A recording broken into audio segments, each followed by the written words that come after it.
প্রবাসী ছেলেটা বিয়া করে যখন নতুন বউটারে বাড়িতে থুয়ে আসে, বাড়ির সবাই বউটারে কাজের বিডি মনে করে। আর প্রবাস থেকে যখন ছেলে মা বাপের বুঝা এই মেয়েটা 14 গোষ্ঠী থয়ে আমাদের সংসার আছে, একটু খেয়াল রাখো, তখন মা বাপে বলে যে বউ ভাই এখন বউর কথা কো, মা বাপের বুইলা গেছে।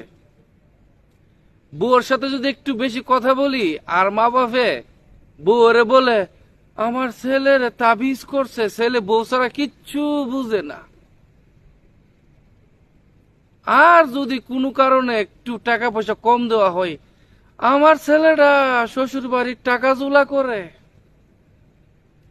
আর প্রবাসের মধ্যে যদি কাম কাজ না থাকে, কোম্পানিও যদি বেচারারে বিদেশ থেকে পাঠাই দে, কি কালের বিয়া করাইলাম রে, বউ ভাইয়া ছেলে বিদেশ থেকে দূরে আয়া পড়ছে।